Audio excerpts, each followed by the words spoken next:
Today we have Miss Virginia Tate, who is going to be sharing with us about preparing students for advanced placement. Virginia has been working in this field for quite some time, and I know she'll share a little bit of information here with you shortly.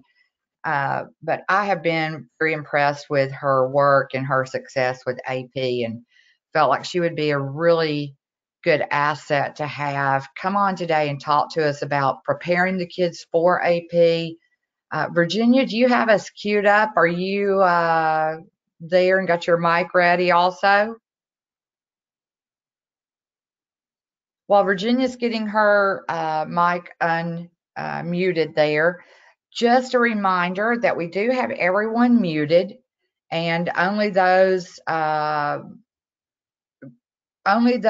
who are presenting will be able to speak, but we do have the chat feature at the right side of your screen that we do encourage you to use. If you'll look over at the right-hand side of your screen, in that dashboard there, you should have a tab for chat, and you can comment or post questions to Virginia and I. Virginia will be presenting, and while she's presenting, I'll be monitoring that chat, and it looks like Virginia, you're having some difficulty getting unmuted there. I'm seeing on my end, Virginia, where perhaps you are using, or maybe you're on your cell phone and calling in, because it looks like you need to put a PIN number in, which you had done a while ago because I had you talking a while ago. Was there anything you had to do just a few minutes ago to get connected?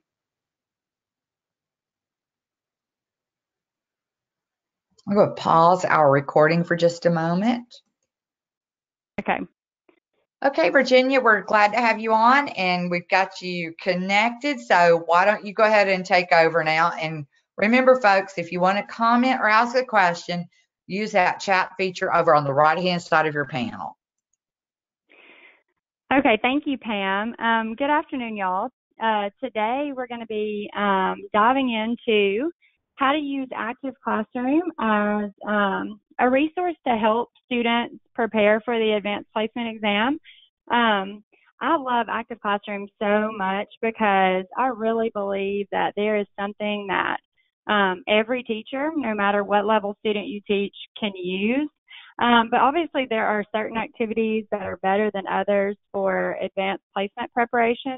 So I'm hoping today that we can explore some of my favorites and hopefully hear a few of yours as well.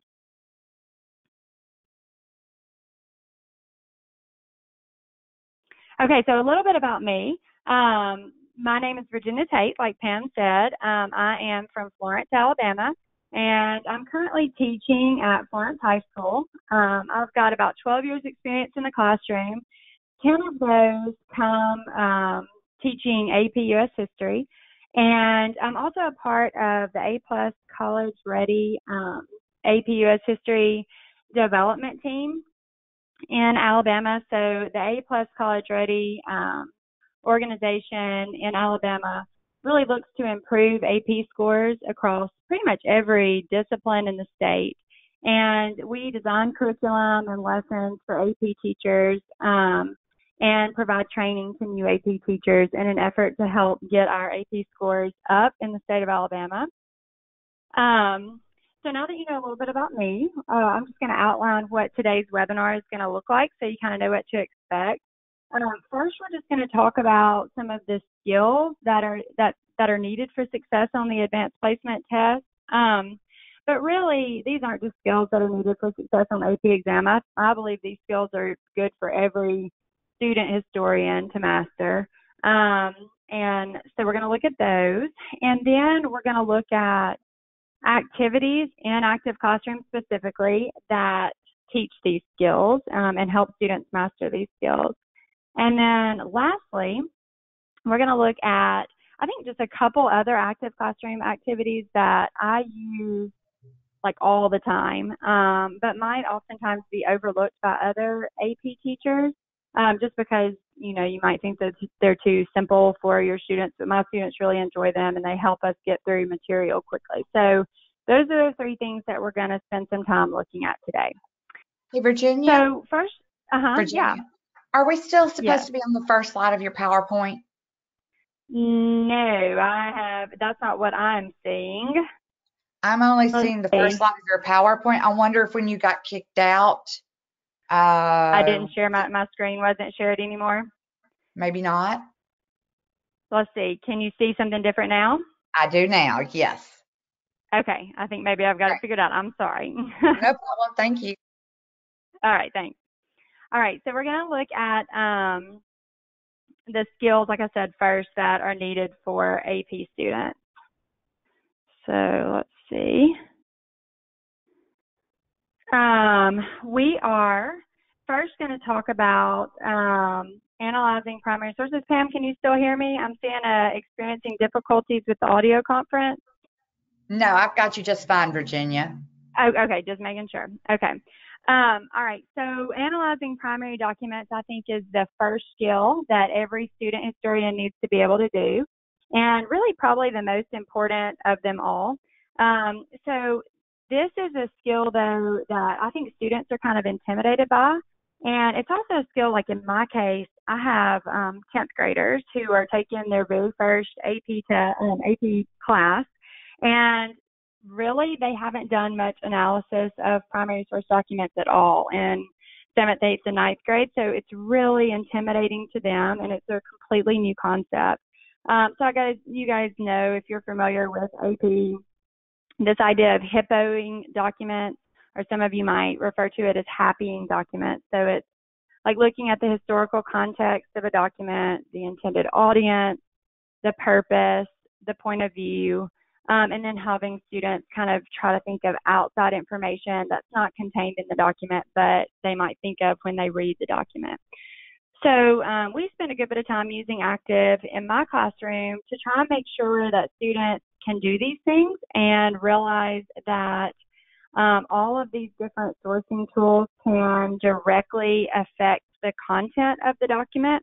Like the point of view might completely change how we view the document. And so that's the first skill that students need to be able to do. Let's see. Okay, secondly, comparison.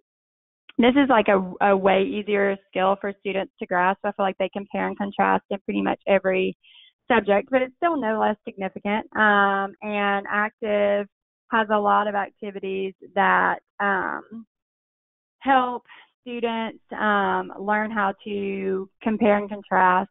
I think probably the biggest issue with my students on comparison is being able to make comparisons across different time periods, like maybe looking at something in the colonial time period and making connections to it in the antebellum period. And so Active is really good about helping with that.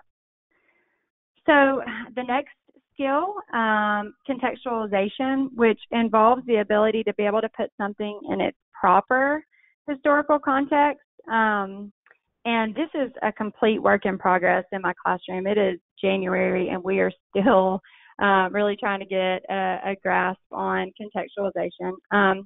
Students have the hardest time trying to grasp proper historical context. Like my kids can usually tell me, like if it's a question or a document from the Gilded Age, maybe like they could tell me something about the Gilded Age, but it's not necessarily properly related to the question they're trying to answer or the document that they're trying to analyze. And so again, this is another thing that Active has some really great activities to help with. Causation is the next skill. So this involves obviously being able to understand cause and effect relationships throughout history. So I think this is the easiest of the skills for the students. Cause and effect is something that they begin talking about in elementary school. And so a lot of students are way more familiar with this. But still sometimes, it's difficult for them to understand that everything doesn't happen inside of a bubble, or we have to remind them that it doesn't happen inside of a bubble. And then last but not least, identifying change and continuity over a period of time, kind of trying to look at a particular period and evaluate what changed and what stayed the same. And so usually my students are pretty good at noticing changes, but they're not so good at identifying those continuities and why they are important. And then, of course, like synthesis, which is really just bringing multiple elements together by making connections between different time periods, events, people, cultures. This is kind of the culmination of all of these different skills together, and another very difficult one for students to accomplish. So all these skills we just talked about, causation, contextualization, synthesis, all of them, Active Classroom has different activities that address every one of these skills and teaches students how to think about history as not just a collection of facts, but instead a connected series of events that matter to their life today. Hey, So, Virginia, I think we're having a yes, little trouble with your slides there. The last slide I saw was causation, and it never went. Was there supposed to be a slide after that? I didn't see one. yes, it keeps saying like your network connection we're having audio trouble. Like something keeps popping up Uh, every couple of, like I'm on a content check slide right now. okay, So we're you've on been able to content hear check. me the whole time? Yeah, we're able to hear Okay. you the whole time. It's just we're having a little bit of delay, I think, in the slides changing. Okay, Okay. sorry to interrupt you again. Well, no, you're fine. And I was just gonna say, and I can't see the chat, but I was wondering if anyone wanted to comment on which one of these their students struggled with the most, or if any of them struggled with any of these different historical thinking skills, like causation or synthesis, changing continuity over time. And if not, we'll just move on. Can you go back a couple of slides there, Virginia, and kind of give us a refresh there? I think we might want to respond, but we just kind of got a little off on that. Yeah. So Yeah, synthesis, go back a couple more, like, synthesis, mm-hmm. changing continuity, causation, contextualization, which is definitely my student's worst one, comparison, and Mm-hmm. then just the analyzing of primary sources. I don't know about the others, but I would say that the contextualization is the one that I see students struggle with the most. And even in working with teachers, the contextualization is sometimes the part that seems to be a bit more of a challenge. Right, Anyone else have a comment? definitely. Feel free to share that in your chat feature with us. Okay.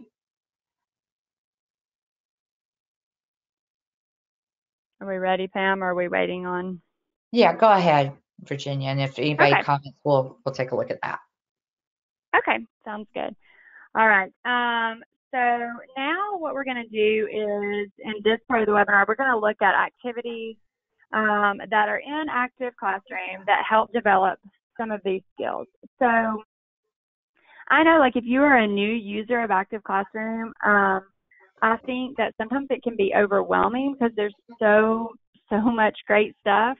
And as a teacher, like I'm really limited on time, as all teachers are. And so sometimes when a resource has so much stuff, there's a lot of times where we kind of put it to the side and we'll say, okay, we're going to look at that, later, and we're just going to kind of stick with what we know.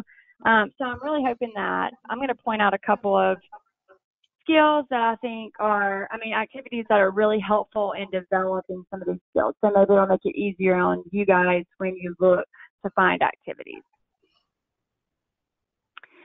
Okay, so the first activity that I would like to introduce to you is C3 inquiry, which is actually a relatively new activity that I've used. I've been lucky enough to be using Active Classroom since really almost the beginning of it, and this is one that I think the first time I used it maybe was last year, but I was really impressed with it. And so C3 inquiry is the first one that we're going to look at. So you would just go in and find it here where the series title, you could just search C3 inquiry under the series title tab in the advanced search. And this is just like a teeny tiny snippet of the different ones of C3 inquiry that are available in Active Classroom. And I've got mine set for U.S. history because that's what I teach. But you can see that there's lots of, there's lots of different topics that you could choose from with and still use the see-through inquiry activity. Okay, one of the things I like about see-through inquiry, and hopefully you guys can still see my PowerPoint, is that one of the very first things that it does is it points out all of these skills that we just talked about that our AP students need to know, not only to succeed on the exam, but also just to be successful in our class. And so you can see, like, it talks about questioning the source and contextualizing the source and collaborating the sources together. And I think this is really important because I can tell my students that these things are important, but here they open up an active classroom activity and they can read them again. And maybe they're defined a little bit differently here, and maybe this definition clicks with some students better than the ones that I give them. And so I just think it helps to kind of solidify the importance of these skills, and it lets the students see them again.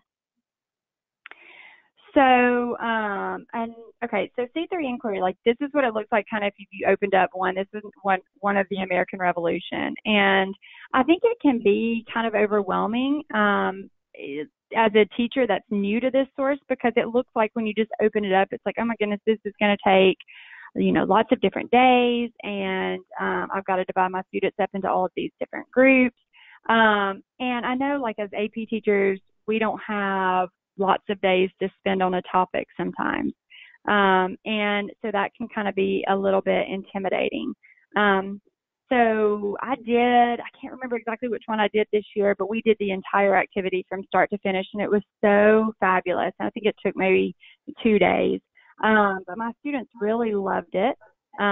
There's this compelling question for every single one of the C3 inquiries you can see up here at the top. And then each group has, like, broken down smaller questions that kind of all point back to the compelling question. And so this, I think, is really good. My students loved it. They learned so much about interpreting primary sources, and it worked out really great. The reality is, though, like, in every single unit that I teach, I'm not going to have time to do an entire C3 inquiry, even though there probably is one on the topic that I need to do. So several times already this year, what I've done is I just go in, I kind of look through the documents. The C3 inquiry, like, they have these awesome questions, and then they pretty much all have like 8 to 10 documents.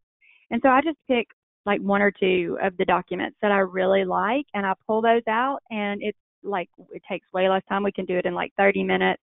And the students can still get the concept of it, but not have to spend quite as much time on it. So it works really well and gives the students a lot of quick practice. And I've actually had several of my students tell me this year, because we've really used Active a ton this year to look at primary sources. And my students have said, oh, Mrs. Tate, like, I really think I'm going to be able to do so much better on the ACT portion, like the reading portion of the exam, just because we have, or of the test, because we have spent so much time with primary sources. So this is like super beneficial for your students in the classroom, and then it can also translate to success on the ACT, which in the South, that was kind of like the college test that everybody needs to take. Okay, so that was C3 inquiry. The next activity is the historian's apprentice.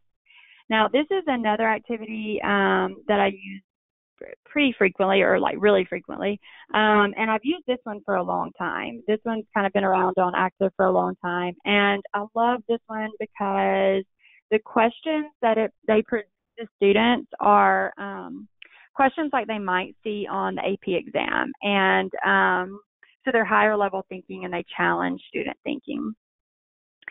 So here is just a slide of where you would find the Historian's Apprentice. You can see you would advance search and for the series titles there. And again, there's so many different Historian's Apprentice to choose from.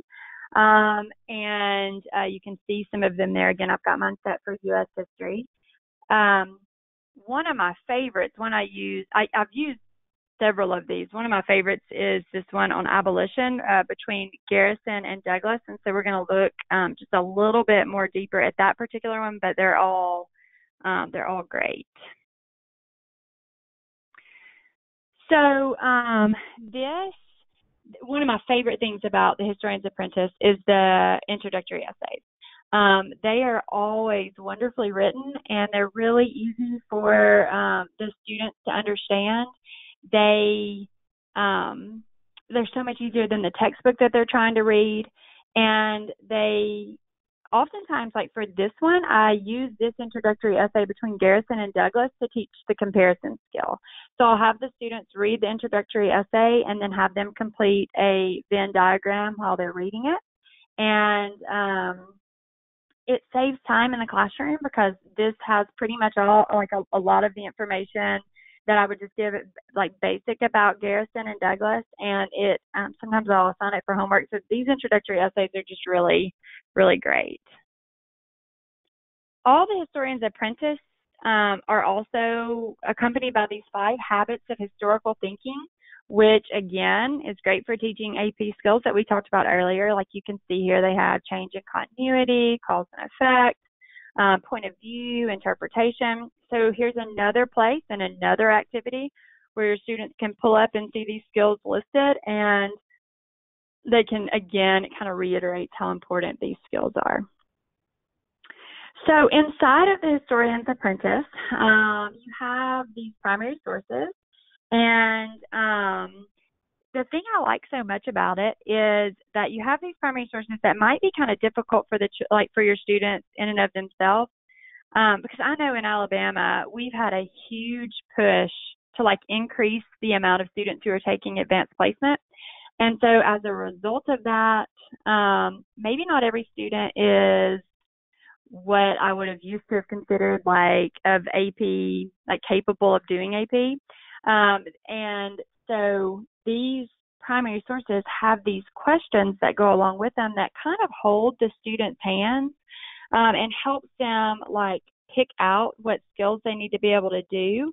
And I don't know, it just really, it really walks the students through how to interpret a primary source.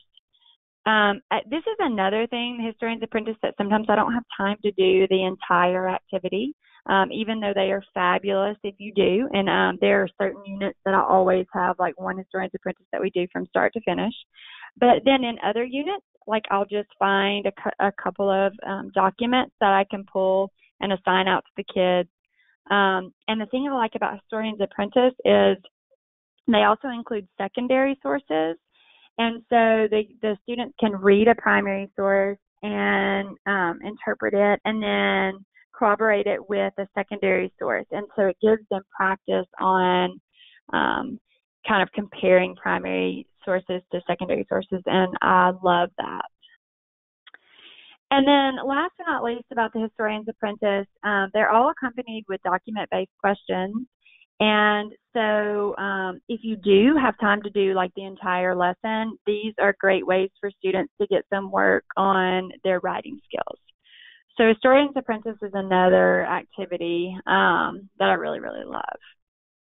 So we did C3 inquiry, we did Historian's Apprentice, and the last one I'm going to talk to you about as far as teaching the skills is debating the document. So debating the documents, you can see here, is another activity that I really like, and it is another activity that there is a wide variety of them, so that you can probably find one for almost every unit that you're going to teach. This series also has, if you notice up here, an introductory essay. So like the Historian's Apprentice, it's just invaluable to students getting quickly the background information that they need to work with the primary sources. So in this series, it's a little bit different. This series, you have the kids get visual sources and they also get written sources. And each source, visual or written, comes with questions that help the students interpret the document. And then oftentimes what they do is they'll get 2 visual primary sources and they have to compare the sources to each other. And like previously, they've been given like an overarching question, and they have to kind of determine which of the visual sources would make their argument stronger towards answering the question that they were given. And then they have to do the same thing with the written primary sources. So they'll look at the written primary sources, answer questions about them, and then they have to kind of try to figure out, okay, which one is best to use as my evidence to back up my argument towards the question. So debating the document,